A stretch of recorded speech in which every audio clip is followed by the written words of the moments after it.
Hiya, I'm Phoebe. This is my studio. The date is the 8th of March 2025, and yeah, welcome to my studio. So I was born and raised in Wiltshire, so sort of southwest England, not too far from London. I travelled up here a fair bit as a kid, and then eventually moved here for university in 2020. In terms of my upbringing, coming from quite a rural area, I didn't normally, experience much art for myself with my own eyes until an older age. And I think in a weird sort of way, this warped my creativity to think quite outside of the box. It was always very playful, very low tech, I think, which shows through in a lot of my work. The way I collage in a lot of my work with day-to-day objects, the way I build with sort of fabrics, textiles in quite a sort of DIY-esque fashioned way, I think sort of expresses this. There was a lot of finger painting, a lot of sewing, little stuffed toys, which I think probably shines through in the 3D elements of my work.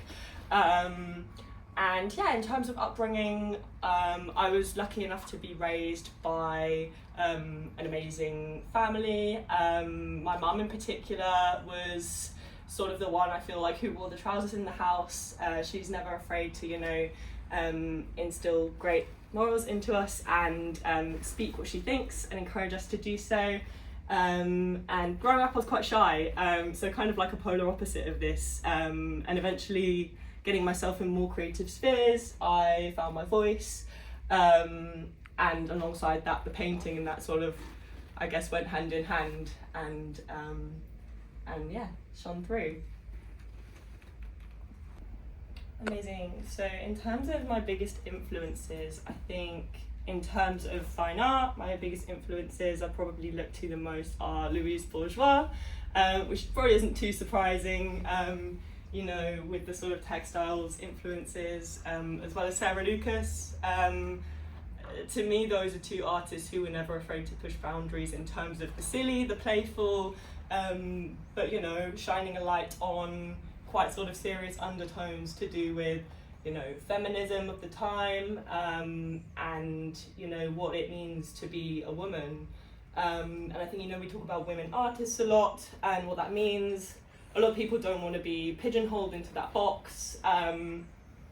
Me myself, I think it's honestly a privilege to run with that narrative and to be sort of seen within that box, because it's important to recognise that these women had to really, push through and push to stand out in such a field that was traditionally such a male-dominated thing. And I think it's something that we should celebrate and something that we should embrace.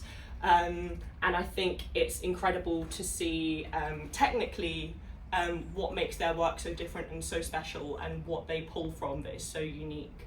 A lot of my work is inspired by what we call craft, and how that fits into fine art, and how they are beginning to overlap, and how there's sort of a narrative that dates way back to the dawn of history, linking craft to women and household chores and day-to-day, and then fine art to the more traditional, upper class, as I say, male-dominated field. I think it's really interesting to, like I say, embrace what makes us different, but also to take us seriously and to, as I say, not pigeonhole us at the same time in something that is so complex.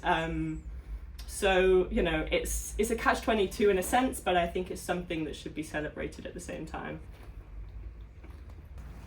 So in terms of what I'm focusing on right now, not too long ago, in terms of what I'm literally focusing on, I started this painting over here, which you can kind of just about see, which I'm happy with. But I think I've focused on the technique of my painting for a little while, throughout the last couple of pieces I've produced, and I think leaning back into the textile aspect of my work is something that's really sort of calling out to me right now, something that I just really want to get up and do. I've got this massive there's a massive duvet cover right here, which is the silliest little thing and has been sat in that corner collecting dust for a long, long time. I used to make a lot of tapestries. Most of these were two-dimensional.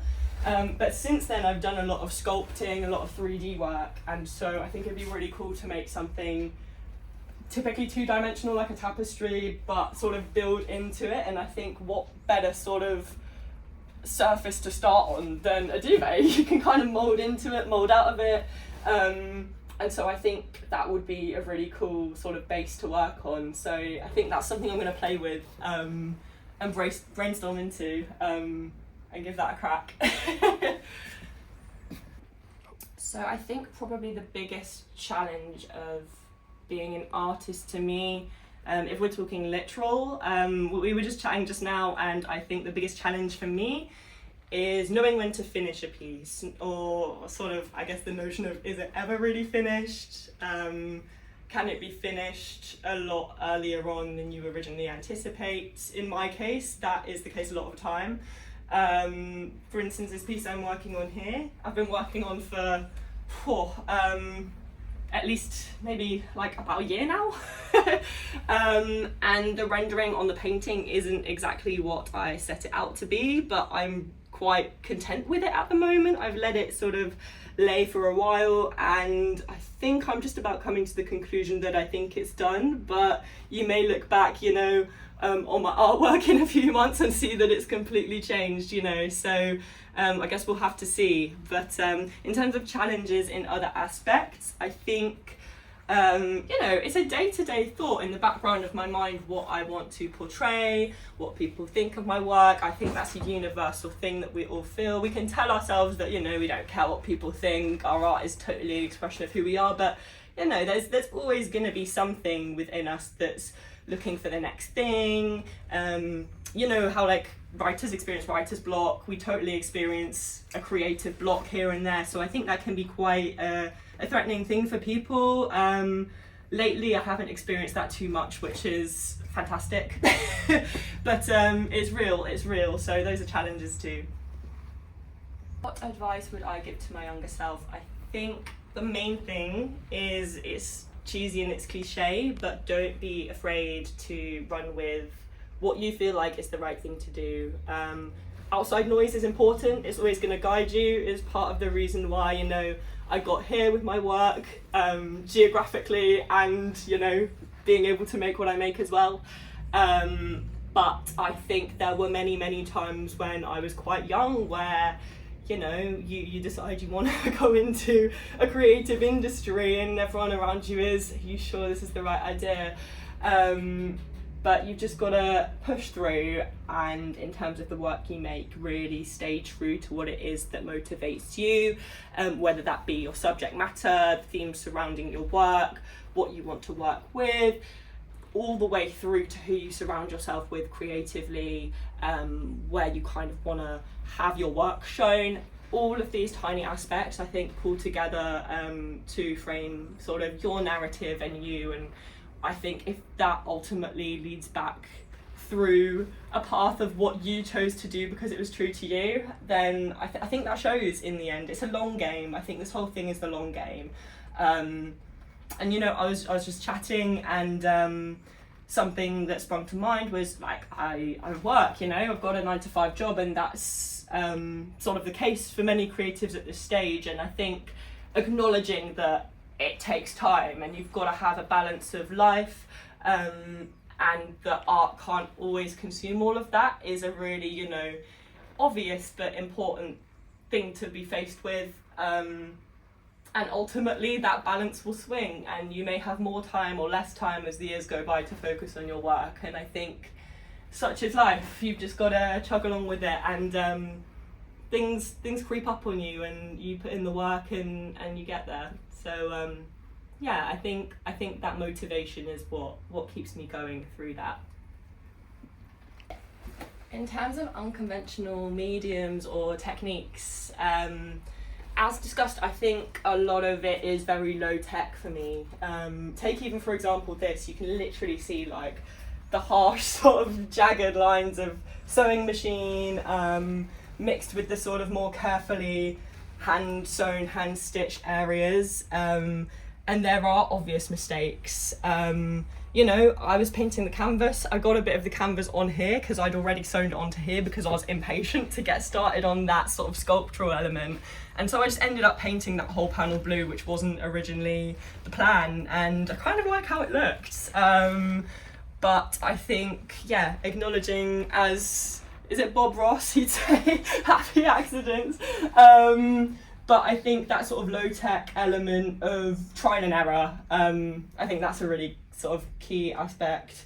I say that pretty much sums up my practice, really, which is funny because I normally have like a plan in my mind of how I want something to look, and then it either kind of follows that path and turns out slightly vaguely different, or it goes down a completely crazy other path, through a mixture of, you know, accidents, impulse, seeing a random thing on my way to the studio that sparks or triggers a completely new direction for a piece or a thought.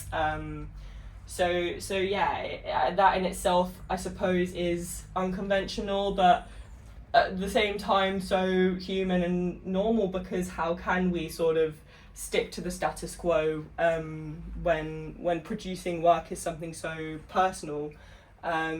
So I think there's a bit of both involved there for sure. In terms of music, I listen to while I work. I rarely make work in silence. I'm someone who always likes a bit of background noise, whether it be in my working life, in my sort of art working life per se, or whether I'm going for a walk, like it's always there. And I think it sort of maybe does influence the way I paint, the way I sew, the way I build things a little bit. I tend to listen to a whole mix of music. Anyone who knows me knows that I just have like the chunkiest Spotify playlist ever that I've been adding to for about the last 4 years or so. So it's a whole range from the cheesy sort of pop girl music, all the way to, yeah, it just spans a whole spectrum. So it has that, but I was actually chatting to the guys in this studio space a couple of weeks ago because one of the guys was playing music out of his radio and saying, oh, I hope you don't mind, We were like, oh no, it's fine, it's nice to have sort of a bit of a hustle and bustle in the background, but he was kind of like, yeah, I just don't, it matters, you know, I want people to feel comfortable because it can change the way you paint. At one point his music got really fast paced, and out of the corner of my eye I could see him really vigorously kind of like moving his brush strokes, and I was like, I wonder if he's sort of melding to his surroundings in that sense. I think for me, when I listen to new music versus old music, I listen to old music, I get into a meditative pattern. Sometimes that's really nice, really useful, depending on what it is I'm trying to do. But when I listen to new music, I find that it sort of opens my mind up to new techniques, new paths, new textures and colours that maybe I hadn't envisioned originally for whatever it is I'm creating. So I think that's really cool to think about as well. But yeah, I think, how would I want people to react to my work? I really like it when people see my work and I see a confused look on their face. I think confusion is a really fun reaction to have. I've made like a piece in the past, for instance, where it was a woman who had sort of like stuffed breasts or a stuffed stomach. People say, they're like, oh, like, is she pregnant? What's going on there? Are you trying to emulate that? Like, what are you trying to create there? And then they link it to all kind of narratives of womanhood, and I just love it. I think it makes people think, regardless of what it is I'm initially portraying. I think if people go down little rabbit holes of what they think something is, then it makes them look in on themselves or look in on other sort of things they've seen and thought about prior that it might have dug back up. And I think that is probably the most powerful thing of them all, rather than centering myself in it, regardless of the fact that a lot of my work is very personal. So I think sort of having people ponder, as sort of generic as that may sound, is the most powerful thing to me. I think the way people, it makes them feel as a woman, it might be something that makes them feel quite uncomfortable, makes their skin crawl, makes them feel quite exposed.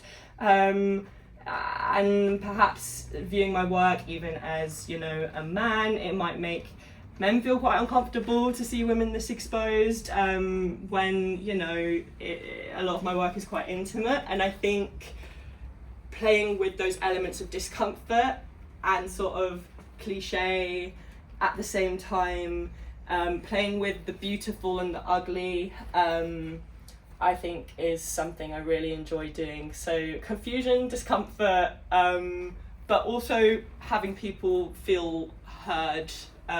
It's a mishmash of emotions, but I think those are probably my main points. And where can you find me? So my Instagram is probably the handle I use the most. My website is very much a work in progress at the moment, but I'll be posting that on my Instagram once that is sort of fine-tuned. My Instagram handle is at Phoebes_art. It's spelled in quite a funny way. It's at PHEBES_art. So you can find me and my work over there, and follow along with the journey. Yeah, thank you so much.